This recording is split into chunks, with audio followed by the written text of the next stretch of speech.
Oke,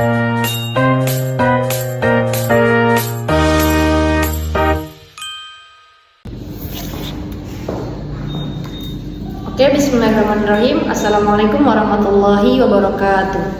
Baik, izin mengenalkan diri, nama saya Hana Kamila. Saya dari kelas 7B Manajemen Pendidikan Reguler dengan NIM 010122010007. Baik, berdirinya saya di sini akan menjawab tugas UTS dari mata pelajaran Supervisi dan Penjaminan Mutu yang diampu oleh Bapak Dr. Manpan Derajat MAG.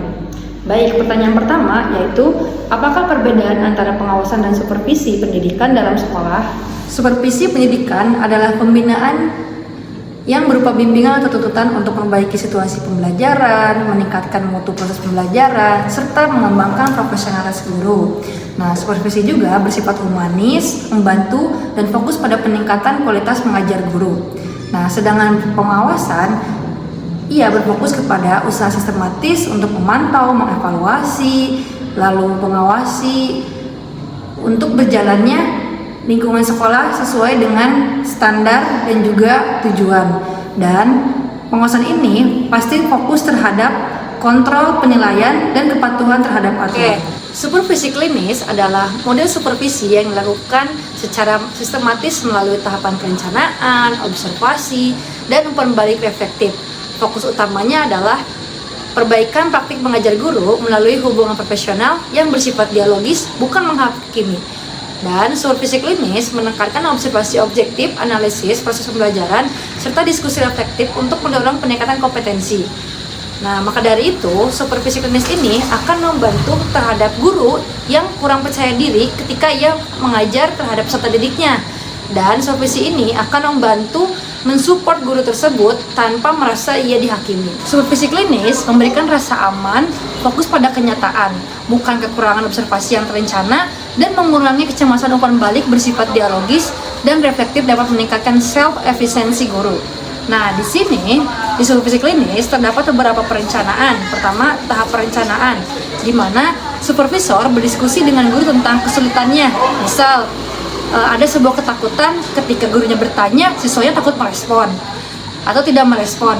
Nah, mereka menyusun fokus observasi yang jelas. Kedua, tahap observasi supervisor, mengamati sesuai kesepakatan, misalnya teknik membuka pembelajaran, interaksi guru siswa, atau kejelasan instruksi. Nah, di sini jadi ada beberapa poin penting saja yang diobservasinya. Yang ketiga, ada tahap umpan balik reflektif. Supervisor mengajak guru melihat data observasi, lalu memuji keberhasilan kecil yang tampak dan mendiskusikan alternatif strategi, merencanakan langkah perbaikan untuk pertemuan selanjutnya. Maka jelas bukan, supervisi klinis ini sangat membantu terhadap guru yang kurang percaya diri. Bahkan di sini tidak ada rasa ia takut atau merasa dihakimi oleh supervisor atau kepala sekolahnya, tetapi ini akan membangun dan meningkatkan reflektif terhadap guru tersebut. Memilih teknik supervisi pendidikan melalui observasi kelas.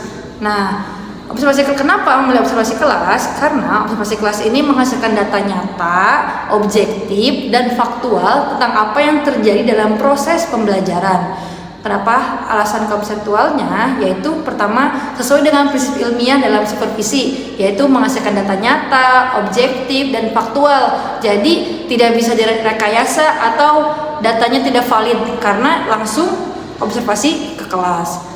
Lalu yang kedua, memberikan informasi autentik tentang perilaku mengajar guru seperti strategi mengajar, interaksi guru siswa, pengelolaan kelas, penggunaan media, keaktifan siswa, data autentik yang menjadi dasar kuat untuk analisis dan perbaikan.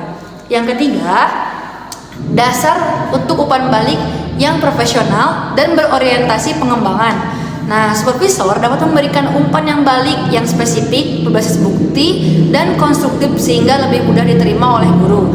Hal ini membantu mendorong guru untuk melakukan refleksi diri atau self-reflection.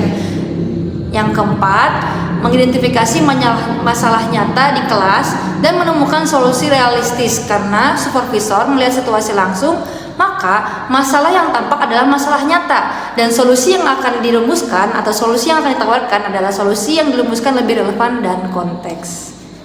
Oke, Nah, di sini saya mengambil contoh penerapannya pada mata pelajaran PAI, materi akhlak terhadap orang tua atau birrul walidain pada kelas 7 SMP. Nah, pertama kita akan masuk ke tahap pra-observasi, di mana supervisor dan guru PAI melakukan percakapan awal, yaitu fokus observasi tentang kemampuan guru dalam menyampaikan nilai-nilai akhlak, penggunaan metode ceramah, diskusi, partisipasi siswa dalam tanya jawab, penggunaan media video pendek. Lalu menyusun instrumen, lembar observasi aktivitas guru dan siswa, menentukan waktu observasi 1 jam pelajaran.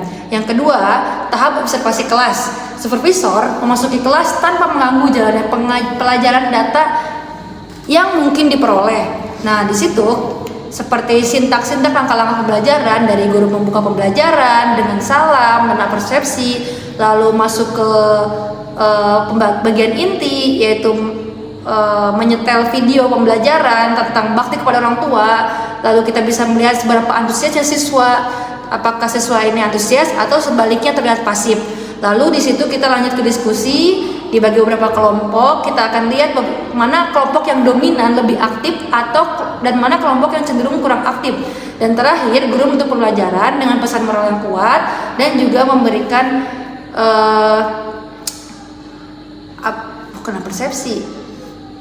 memberikan kesimpulan di akhir. Nah, lalu yang ketiga, tahap pasca observasi diskusi reflektif dilakukan. Di situ kita akan dapat kekuatan yang dicatat seperti guru mampu menyentuh aspek afektif siswa, lalu dengan adanya media video relevan itu akan menarik interaktif siswa, lalu penegasan akhlak di akhir pelajaran sangat baik. Dan hal yang perlu diperbaiki, pertama, instruksi diskusi kurang jelas sehingga dua kelompok tidak aktif. Persepsi terlalu panjang, mengurangi waktu eksplorasi nilai akhlak. Perlu teknik bertanya yang mendorong partisipasi lebih luas. Dan rencana tindak lanjutnya yaitu menggunakan papan instruksi visual untuk diskusi, menggunakan teknik random asking, memanggil siswa secara acak untuk meningkatkan partisipasi, dan menyiapkan persepsi maksimal 3 menit. Lalu apa saja sih tantangan dan solusinya? Nah, tantangannya dalam observasi kelas ini biasanya ketika melaksanakan observasi kelas, biasanya guru tuh merasa tidak percaya diri karena dia sangat dipantau. Di situ ada rasa keraguan di mana dia merasa gugup. Tapi solusinya kita bisa memberikan motivasi terlebih dahulu bahwa ini juga akan menjadi solusi ke depannya agar tahu apa saja sih kekurangan-kekurangan kita dalam mengajar. Lalu yang kedua, tantangannya itu terkadang ketika memberi teknik observasi kelas ini, si siswa tuh jadi pura-pura natural, pura-pura menjadi so aktif, pura-pura menjadi pasif, atau bahkan dia takut gitu karena adanya supervisor, mohon maaf. Nah, solusinya maka supervisor tidak boleh mengganggu siswa. Supervisor cukup saja duduk di tempat diposisikan di mana beliau disediakan untuk tempat duduknya. Oke. Analisis kebutuhan atau we say needs assessment dalam supervisi pendidikan adalah proses untuk mengetahui kesenjangan antara kondisi pembelajaran yang ada dengan kondisi ideal, sehingga supervisor dapat menentukan masalah utama. Pertama, langkah-langkahnya itu 1. Kumpulkan data melalui observasi nilai siswa, wawancara. Yang kedua, bandingkan dengan standar ideal seperti standar kurikulum atau target sekolah. Yang ketiga, temukan gap atau kesenjangan antara kondisi faktual dan kondisi ideal. Yang keempat, tentukan prioritas masalah. Yang kelima, rancang tindakan perbaikan.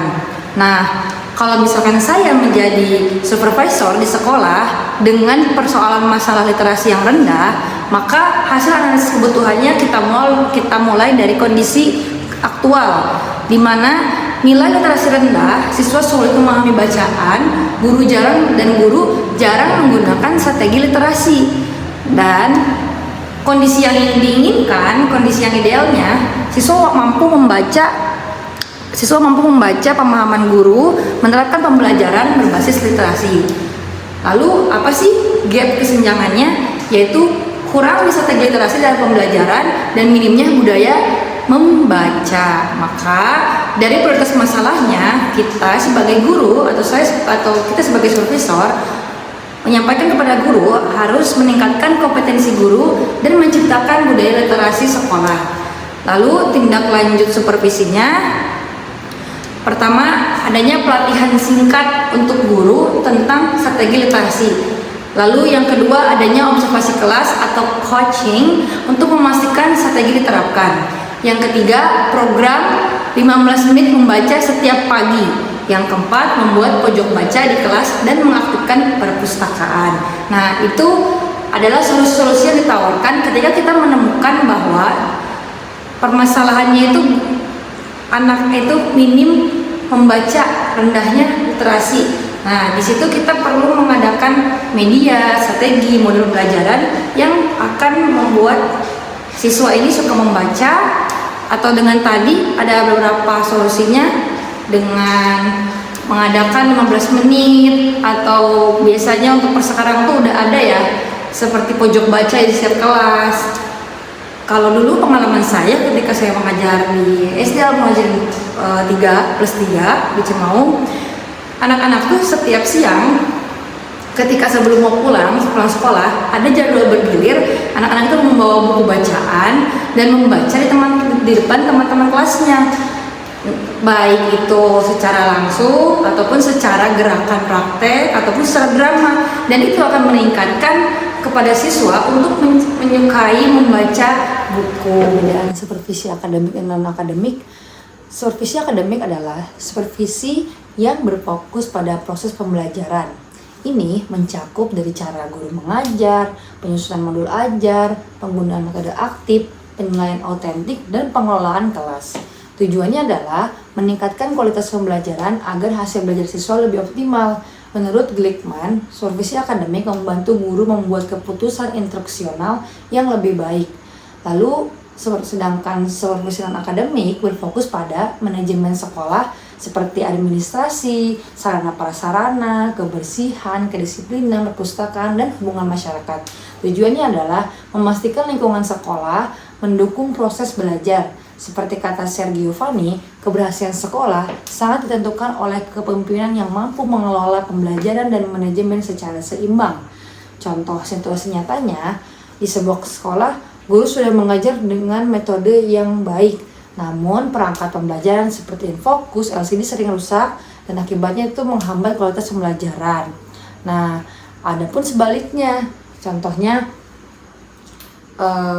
sekolahnya administrasinya sudah rapi, tertib, namun guru masih banyak yang mengajar dengan metode yang monoton, ceramah contohnya, dan tidak diberikan umpan balik, maka berdampaklah kepada hasil belajar siswa yang rendah. Dan ini menunjukkan pentingnya bahwa supervisi akademik yang kuat ketika kedua supervisi berjalan bersama-sama, pembelajaran diperbaiki, sarana ditingkatkan, dan manajemen ditata untuk sekolah meningkat secara signifikan. Hal ini sesuai dengan teori Hoy dan Miskel bahwa sekolah adalah sistem yang saling terkait. Kesimpulannya, supervisi akademik meningkatkan kualitas mengajar, sedangkan supervisi non-akademik memperkuat lingkungan belajar, dan keduanya harus berjalan beriringan agar mutu sekolah meningkat secara menyeluruh. Bahas tentang supervisi menggunakan teknologi. Apa aja sih peluang dan manfaat supervisi digital? 1. Fleksibel dan efisien. Karena supervisi dapat dilakukan kapan saja dan dari mana saja melalui aplikasi Google Classroom, Zoom, LMS, dan SIM PKB. Yang kedua, dokumentasi lebih rapi karena semua perangkat rekaman, pembelajaran, dan hasil observasi tersimpan otomatis dan mudah ditinjau. Yang ketiga, observasi lebih objektif, rekaman video memungkinkan supervisor